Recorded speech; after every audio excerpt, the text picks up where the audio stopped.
This man without a nose is known as the ghoul in the wasteland world. In this post-apocalyptic world contaminated by nuclear radiation, the ghoul is one of the most unique beings. Not only does he have a lifespan far beyond that of ordinary people, but he's also immune to bullets and weapons. Gunfire bounces off him without a scratch. And between fights, he even has time to snack on cherry tomatoes. But 200 years ago, he was just a regular cowboy from the West. One day, while performing with his child at a wealthy family's home, his child suddenly stared off into the distance. They both watched as a massive mushroom cloud rose into the sky. At first, he thought it was just a fire, but the mushroom clouds kept multiplying. Then, a massive radiation wave shattered the windows and doors, and the women scrambled into the prepared shelters. The cowboy had no choice but to ride away with his child on horseback. One mushroom cloud after another rose into the sky, and the world was thrown into a post-apocalyptic wasteland. 200 years later, in Vault 33, a girl named Lucy was about to walk down the aisle for her wedding, but she still didn't know who her groom was. As the door of Vault 32 opened next door,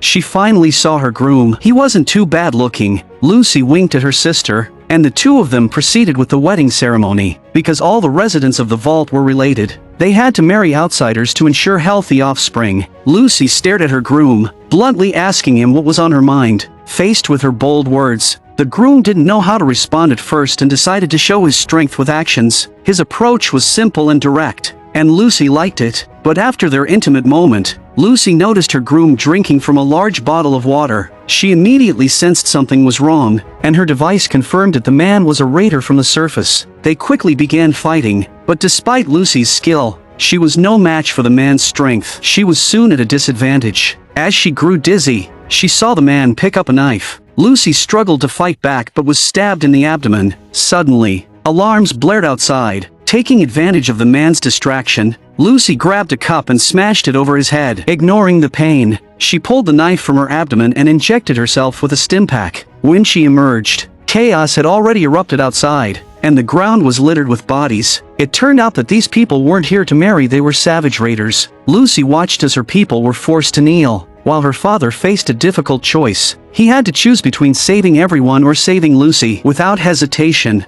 her father chose to save Lucy, locking her in a secure pod. Lucy watched helplessly as her father was hit with a tranquilizer dart and taken away by the raiders. Determined to find her father, Lucy, who had lived underground for over 20 years, decided to brave the surface world. The sunlight was blinding and harsh, but she stepped out into the wasteland with determination. As the door to Vault 33 closed behind her, Lucy stepped onto the wasteland for the first time. Everywhere she looked, there was sand, debris, and ruins, a stark contrast to her life underground. She wandered aimlessly across the wasteland, not seeing a single soul. Inside a house, Lucy found a family of 3, long dead and mummified at the dinner table. She picked up a bottle of poison from the table. As night fell, Lucy lit a campfire, hoping the warmth and light would offer some comfort and security, but she was startled awake by a noise and saw a large dog, tongue out, staring at her. The dog pounced on a nearby giant roach, and Lucy was still in shock when she suddenly noticed a man sitting in front of her. The man warned her that she shouldn't have lit a fire at night because the fire attracts roaches. These roaches had not only survived the nuclear explosion but had also evolved to the point where they could devour people. Lucy told him she was looking for her father, but Richard advised her to return to the vault, saying the surface wasn't a place for someone like her. He then left with his dog. The next day, Lucy finally met another person. She raised her gun and asked for directions. The man, so poor that he didn't even have pants, only wanted some water to drink. Lucy handed him a bottle of water, and the man drank it all in one gulp without spilling a drop. Lucy asked him for directions to Philadelphia, and the man pointed the way but wanted Lucy to stay. He told her it was a place even ghosts wouldn't go and suggested she stay with him instead. Lucy politely declined his offer and continued her journey. After much traveling, Lucy finally arrived in a small town. There were finally signs of life, but when she showed her father's picture and asked around, no one paid her any attention. She eventually found a general store and politely greeted the shopkeeper. The shopkeeper immediately knew she was from underground. Her smooth hair, clean teeth, and all 10 fingers intact were a dead giveaway. She was clearly not from the wasteland. Frustrated at getting no information, Lucy left the store, only to bump into Richard at the door. Richard again urged Lucy to return to the vault, but an old lady who seemed to know Richard grabbed him and tried to take him inside the store. Just then, a man stood up in the distance, and the people around them hurriedly scattered. It was the ghoul, and he had come for Richard. It seemed Richard wasn't who he appeared to be. The ghoul was there to collect a huge bounty and take him away. But the old lady stepped in to stop him. She announced a bounty of her own, offering 1,000 bottle caps to whoever could kill the ghoul. People started to get ready for a fight, but the ghoul arrogantly surveyed the crowd, and the battle was about to begin. Unfortunately, none of them were a match for him, and soon the old lady lay gravely injured on the ground. Even when Lucy shot him, the ghoul remained unfazed. From a distance, a mechanized warrior descended from the sky. Lucy thought she had found a savior. This was the post-apocalyptic wasteland after a nuclear explosion, where various animals had mutated due to radiation. The creature before them, with its gaping mouth, was a mutated devourer beast. Suddenly, a shot from a squire in the distance hit it. Enraging the devourer beast, it transformed into a reptilian creature and lunged onto the shore, swallowing the squire whole. The mechanized knight rushed to help. Seeing that the squire was halfway down the creature's throat, the knight engaged in a fierce tug-of-war with the devourer beast, trying to save the squire. Back and forth they went, nearly tearing the squire in two as countless tentacles held the squire tightly. After a brutal struggle, the squire was finally saved. Soon after, a dog barked from behind them, licking a severed head, the very head they had been searching for. Flashback to the previous day, Maximus, a squire of the Brotherhood of Steel, was following his leader into a region to search for remains. When they arrived at a cave, the leader ordered Maximus to go inside and investigate. Maximus, trembling with fear, entered the cave but found nothing. To his horror, a mutated black bear appeared behind the knight. Unbeknownst to them, the cave was the bear's home, and the bear, not taking kindly to intruders, snatched the knight's machine gun. The knight, unable to defeat the bear, ran for the exit but was soon pinned to the ground, tossed around like a rag doll. The knight called out to Maximus for help, and with quick reflexes, Maximus fired 2 shots, killing the bear. Though Maximus had saved his leader's life, he was met with insults instead of gratitude. The leader unleashed his fury on Maximus. Maximus had intended to retrieve a healing stimpack for his leader, but the leader berated him, calling him incompetent and threatening to hang him up for vultures to peck at when they returned. Hearing this, Maximus changed his mind. He remembered the first time he saw a knight in power armor as a child. He, too, had dreamed of becoming a knight. Maximus sat quietly by the side, waiting for his leader to stop breathing. Looking at the suit of armor he had always longed for, Maximus slowly climbed inside. It felt as amazing as he had imagined. He casually tossed a stone and watched as it flew miles away. With a single kick, the crumbling ruins before him collapsed. The power felt incredible. Finally, he no longer had to be a mere squire, and he couldn't help but dance in place with joy. But he never forgot the mission to capture the ghoul. He descended from the sky, leaving Lucy starstruck. Maximus immediately stepped in to take a bullet for Lucy. The two locked eyes for a moment, and Lucy was deeply impressed by his heroic bravery. Fueled by the encouragement of love, Maximus's confidence surged, and he rushed forward to fight the ghoul. The ghoul was punched and sent flying but managed to climb up a tower. Seizing the moment, the others helped Richard inside the building. The old lady said she would treat Richard's broken leg, amputating the limb and fitting him with a mechanical prosthetic. Afterward, the old lady told Lucy that she was under orders to deliver Richard safely to Moldaver. However, with her severe injuries, she could no longer complete the mission, so she passed the responsibility to Lucy. It turned out that Lucy's father had been taken by Moldaver, so to find him, Lucy would have to take Richard to trade. Lucy supported Richard as they snuck away, and Maximus, encouraged by Lucy's glance, moved forward to hold off the ghoul. But since he was still inexperienced in using the power armor, Maximus accidentally got his foot stuck in the floor and couldn't pull it out. The ghoul, now standing tall, mocked Maximus. Seeing that he couldn't win,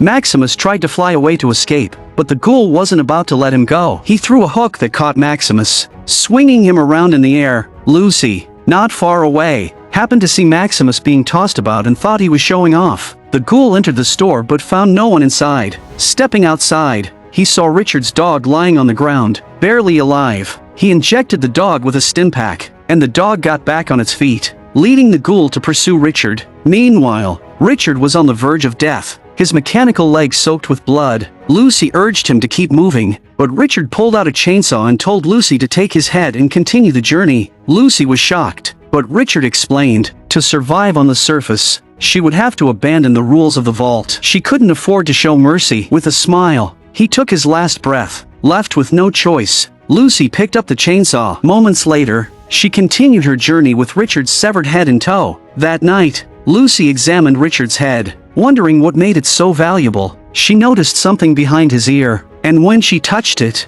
it felt like she was being shocked. Lucy placed a tracker in his nose, thinking it would guarantee her success. But the next day, as she approached a body of water, a creature suddenly bit her shoulder and took off with Richard's head. As Lucy panicked, the ghoul appeared, aiming his gun at her. Upon hearing that a monster had taken Richard's head, the ghoul came up with a cruel idea. He tied Lucy upside down and used her as bait, repeatedly tossing her into the water to lure the monster. Sure enough, the creature took the bait, opening its massive jaws to swallow Lucy whole. Lucy fought back and stuffed the ghoul's backpack into the devourer beast's mouth, which only made it more enraged. In a desperate moment, Richard's dog charged in and bit down on the beast's claw. The creature let out a piercing scream and retreated into the water. Richard's head was still missing, and when the ghoul opened his backpack, he found that all of his life-saving medicines had been smashed to bits. Furious, the ghoul took his anger out on Lucy, tying her up and dragging her along. Lucy had no idea where he was taking her,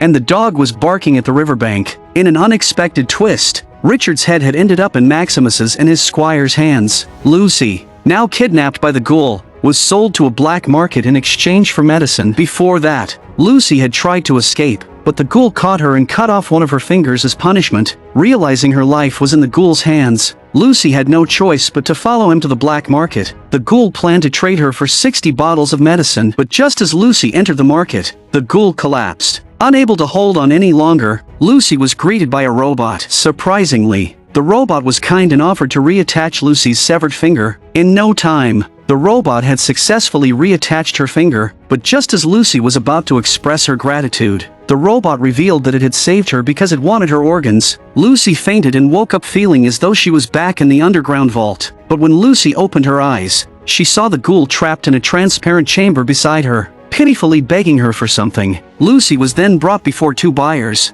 who immediately gave the order to begin the procedure. The robot obeyed and pushed Lucy into the surgery room. Lucy desperately begged for her life, but the robot tried to calm her, saying it would all be over in a few moments. A sharp saw began moving toward Lucy, and in a burst of adrenaline, she kicked the robot. The robot chased after her relentlessly. Glancing around quickly, Lucy grabbed a defibrillator. With a flash of sparks and electricity, she successfully short-circuited the robot. Lucy saw a bottle of medicine on the table, grabbed a bottle of drain cleaner, and then marched out, taking the malfunctioning robot hostage. The two men were dumbfounded, thinking this woman must be crazy for taking a robot as a hostage. But Lucy told them she had injected the drain cleaner into the robot's system, and the toxicity was enough to be lethal. No further explanation was needed. Faced with this biochemical threat, the men had no choice but to agree to let her go. But Lucy didn't stop there. She demanded not only her freedom but also the release of all the captives. The men reluctantly pressed a button, and the ghoul quickly rushed out of his chamber, along with others who thanked Lucy for saving them. Lucy felt encouraged, as though she was truly saving the world. But when she saw that there were still people left behind, she angrily ordered the men to release everyone. Hesitating, the men warned her that some of the captives were extremely dangerous and couldn't be freed. Lucy attacked, and the men were forced to open all the doors. Trembling with fear, what Lucy didn't know was that the remaining captives were feral ghouls, brutal, uncontrollable creatures. Lucy was stunned as the feral ghouls charged at them. Everything happened so fast that Lucy was left speechless, and behind her, she heard the snarling of another ghoul. It was an elderly woman who seemed to have a shred of sanity left, but her bloodthirsty nature quickly overtook her, and she lunged at Lucy. Lucy fired a shot, killing the woman, whose blood splattered all over Lucy's face. She removed her coat and walked out, finding the ghoul still lying on the ground, barely alive. Lucy left several bottles of medicine next to him, knowing that without it, he would turn into one of the feral ghouls they had just encountered. Lucy continued her journey to find Richard's head, while the ghoul retreated to the dark room to indulge in various medications. As he turned, the ghoul noticed a videotape. He inserted it into a player and was shocked to see footage of himself from over 200 years ago. Watching his former self, he reflected on how it all seemed like a lifetime ago. Lucy, meanwhile, was forced to adapt to the ruthless ways of the wasteland. When she encountered a giant mutated cockroach, she coolly shot it down, even stomping on it a few times for good measure. The pilot inside the mech was none other than her savior, Maximus. No one knew how Maximus had survived the night, and if Lucy had arrived any later, he would have suffocated. The night before, Maximus's squire had, in a show of loyalty, asked Maximus to brand him with the Brotherhood's emblem. Seeing such loyalty, Maximus decided to come clean and admitted that he had secretly taken his former leader's power armor. The squire immediately turned on him,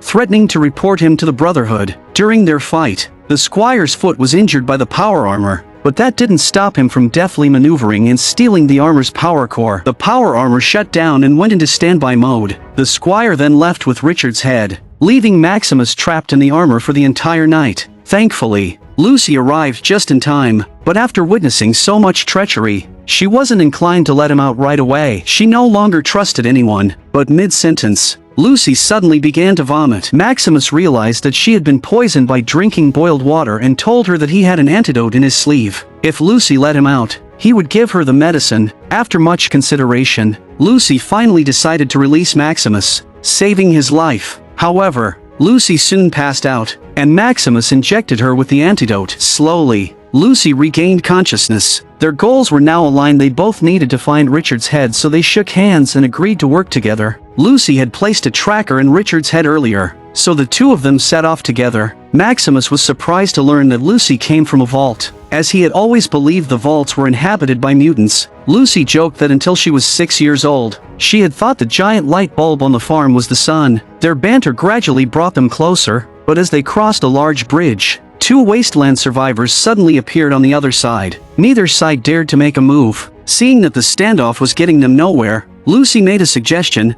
why not just part ways peacefully and walk on opposite sides of the road?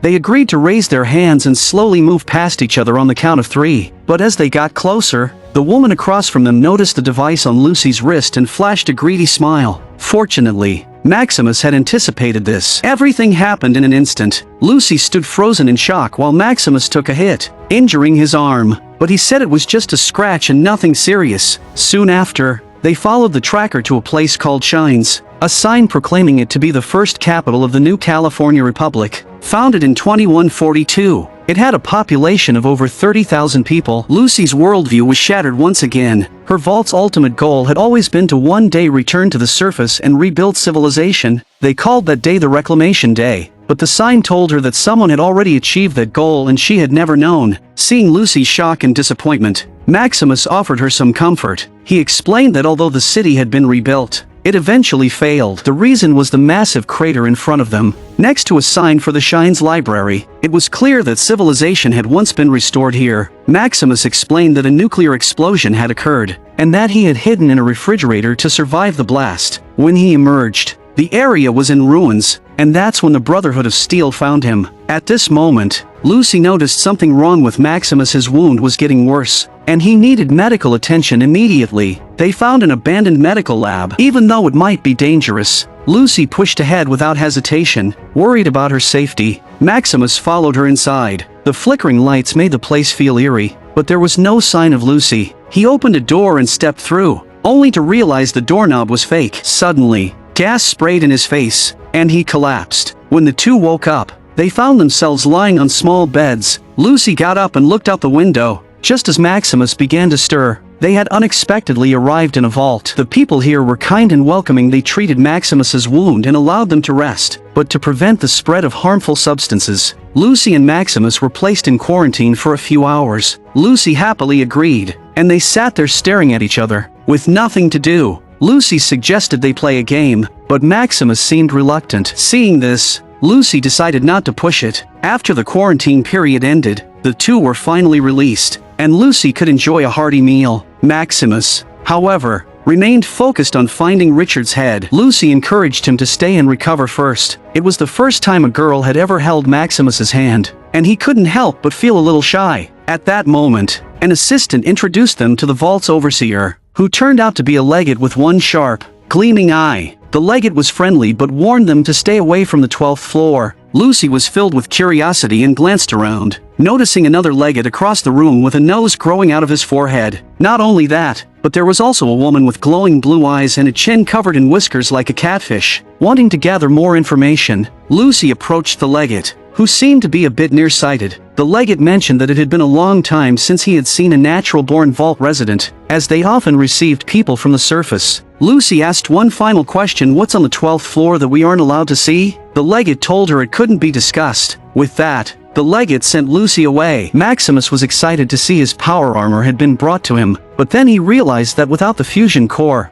the armor was nothing more than a pile of scrap metal. Maximus hatched a plan and snuck off to steal a fusion core from the vault. Just as he was about to succeed, he was caught red-handed. However, the woman who caught him didn't seem too bothered. Maximus was confused. He had never heard of something called a hot bath. Soon enough, Maximus was introduced to a whole new world. They not only gave him a welcome gift but also showed him a few films to watch. For the first time, he experienced running water and took his first ever hot bath. He tasted oysters and caviar, foods he had never even heard of before. It felt like he had arrived in paradise. While Maximus enjoyed the luxuries, Lucy was invited to attend a ceremony. Everyone removed the devices from their wrists, gathered in a circle, and began some sort of exercise. Lucy, not fully understanding the situation, followed Jouka, but things quickly spiraled out of control. The group started taking off their clothes, and soon after, the female assistant led them in chanting slogans. It was then that Lucy realized she had smeared herself with ashes. Horrified, she watched the scene until her eyes landed on the woman on the banner, the same woman who had taken her father. Lucy quickly found Maximus,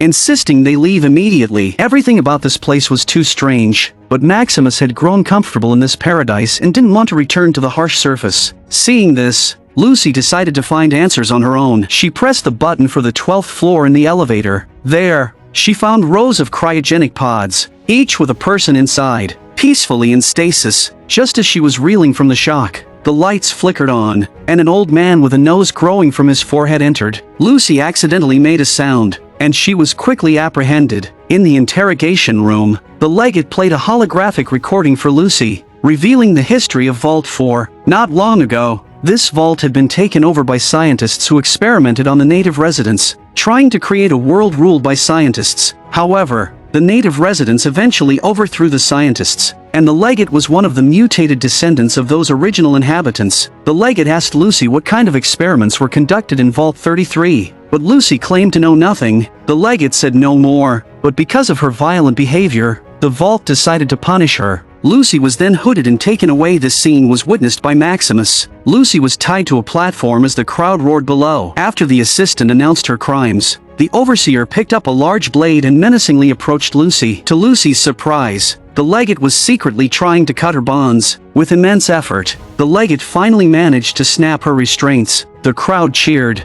but it wasn't over. The legate also generously gave her 2 weeks' worth of supplies. What kind of punishment was this? As Lucy was about to leave, she made one last request. She asked that Maximus stay behind in the vault. Little did she know, Maximus was already sneaking off to steal a fusion core, then confidently came to save the day. Lucy rushed to stop him, and the two took the elevator back to the surface. But once there, Lucy convinced him to return the fusion core. Without it, the vault's backup power wouldn't last more than a few days. After some persuasion, Maximus finally relented, handing the fusion core to Lucy. Maximus looked longingly at his power armor before following Lucy. The man, having removed the sword lodged in his throat, expected a gruesome scene, but no blood sprayed. His wound was already healing rapidly, and the bizarre sight shocked even him. He then remembered the time when he had exchanged the fusion core for a vial of medicine to heal his crushed foot. He had snatched it, taken a gulp, and nearly choked, but it had worked. His foot, which had been down to the bone,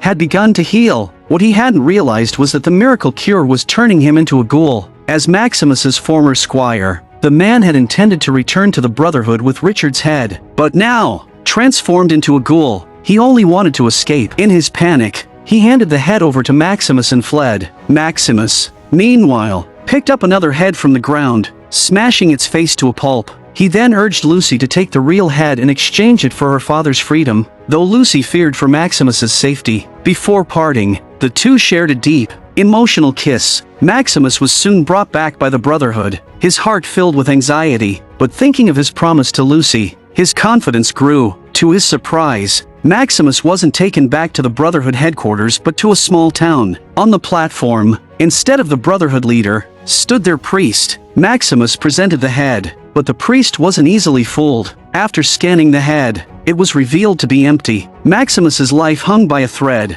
but those around the priest pleaded for mercy on his behalf. In the end, the priest spared Maximus and began to brainwash him. He didn't scold Maximus for stealing his former master's power armor and even made a promise: if Maximus could lead them to the real head, he would make Maximus a true knight and help create a new brotherhood. Meanwhile, Lucy, following the tracker, finally reached her destination. This place was unlike the wasteland. It had crops, markets, and even ghouls living peacefully alongside humans. Eventually, Lucy was taken to a grand hall, where she found her father locked in a large birdcage. Just as she was about to approach him, two guards blocked her path. Her father, clearly having endured much suffering, was overjoyed to see her. The woman before her was none other than the legendary Mother of Flame, Moldaver. Beside her was a corpse with a missing right arm. Grimacing and speaking, Moldaver politely invited Lucy to sit at the table. Lucy said that she had thought about planting a bomb in Richard's head to kill everyone here, but the way she was raised prevented her from doing so. She wanted a peaceful resolution. With that, she handed the head over to Moldaver, hoping she would keep her promise to release her father. Moldaver inserted a needle into the head and quickly extracted a glowing blue object. Lucy had no idea what this object was or why so many factions were fighting over it. All she wanted was to take her father and leave, but Moldaver asked her one more question: would she like to know how she and Lucy's father first met? As Moldaver began her story, the truth slowly emerged. Years ago, Lucy's mother, who lived in the vault, discovered that the underground water supply was being drained. Being clever, she deduced that civilization might have been rebuilt on the surface, but when she told her husband, he dismissed the idea as ridiculous and forbade her from telling anyone else. Realizing her husband was hiding something, Lucy's mother secretly took Lucy and went to the surface, where they found a rebuilt city. Not long after, her husband came to find her. She refused to return to the vault, so her husband took their child and burned the city to the ground. Lucy now understood that her memories from before the age of 6 were real. She had seen the sun, but her father had lied, telling her she had been mistaken and that it was just the farm's light bulb. It had all been a lie. Her mother had truly taken her to the surface, and the white-haired woman was now the Mother of Flame, once a close friend of Lucy's mother. Flashback to over 200 years ago, a Hollywood star was filming a commercial for the vaults. As doomsday theories flooded the world, a tech company had built many vaults, hoping people would pay hefty sums to secure a spot. This star had a capable wife and a loving daughter. One day, he was invited by a friend to attend a lecture. The woman on stage was none other than the Mother of Flame, Moldaver. Moldaver condemned the US government, and after a while, the star, Cooper, couldn't take it anymore and walked out. Moldaver wasn't angry. She approached Cooper and explained her company had developed cold fusion, an infinite energy source. With cold fusion, there would be no more wars in the world, but her company had suddenly been acquired by Vault-Tec, and the person responsible for the takeover was Cooper's wife. Moldaver asked Cooper to help her reclaim the invention and handed him a listening device. Moldaver cryptically told him to keep it safe. After much deliberation, Cooper connected the device to his wife's wrist device. The next day, Cooper went to his wife's company and listened in with the device. The Vault-Tec executives were holding a meeting, and what Cooper heard was shocking. To reset the world order, Vault-Tec had been promoting doomsday theories and had built over 100 vaults across the US. The executives present could each control several vaults, and they were free to design their own models, whether it involved conducting scientific experiments or forcing the vault residents to fight each other. Each overseer could shape their vision of the perfect society. Once the surface was cleansed of people, they would return to rebuild civilization. At that point, no one would be left to compete for resources or control the narrative. But the problem was that all their discussions were based on assumptions. Who could guarantee that the apocalypse would really come? It was then that Cooper's wife said something chilling: "I will personally launch the missiles." Cooper was stunned beyond belief. He could never have imagined his own wife could be so cold and ruthless. Just then, a young man entered the room, asking Cooper for his autograph. The young man was a fan of Cooper's, and he would later become Lucy's father. But how had he lived for over 200 years? It turned out that after the nuclear explosion, the company's top executives had entered cryogenic sleep pods. These pods were located in Vault 31, while Vaults 32 and 33, where Lucy was from, were used as breeding grounds. Through genetic selection, they cultivated a generation of super overseers. Once the surface was cleansed, these individuals would rise to rule the entire Earth. It became clear that the nuclear explosion had not been an accident. It was all part of Vault-Tec's sinister plan, and as a result of that explosion, Cooper had transformed into the immortal ghoul. Back to the present day, The item Moldaver had extracted from the head was the cold fusion technology she had developed years ago. Once activated, it would eliminate the world's energy crisis forever, but only Vault-Tec personnel knew the access code. That was why she had captured Lucy's father. However, the revelation that shocked Lucy more than anything was seeing her poor mother turned into a ghoul. Her father entered the code on the console, and cold fusion began to power up, nearly ready to activate. But before it could,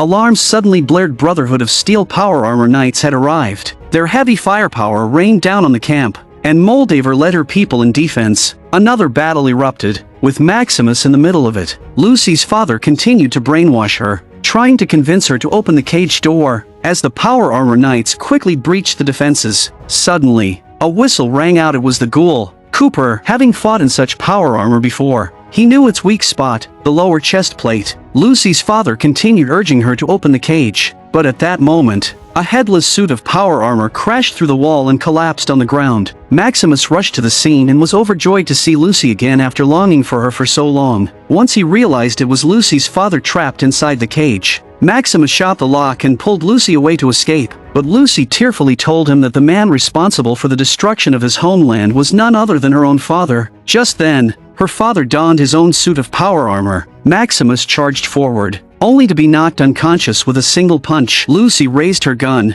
aiming it at her father, but she couldn't bring herself to pull the trigger. Suddenly, a shot rang out. It was the ghoul, Cooper. For over 200 years, he had sought an answer. The ghoul spared Lucy's father, as he wanted to track down the mastermind behind everything. Lucy frantically called out for Maximus, but he remained unconscious. The ghoul invited Lucy to join him, to leave and seek the real answers together. Furious, Lucy glanced at the gun on the ground, then fired it, her final act of mercy for her suffering mother. After sharing a heartfelt goodbye kiss with Maximus, Lucy resolutely followed the ghoul. Sometime later, Maximus finally woke up. As he searched for Lucy, he found the wounded mother of flame. With her last ounce of strength, she activated the cold fusion reactor. She then took Lucy's mother's hand, and together, they watched the distant lights gradually come to life. Her dream had been realized. Unlimited energy had finally been activated. With a sense of fulfillment, she closed her eyes for the last time, just as Maximus's allies broke through the lines. In the final scene,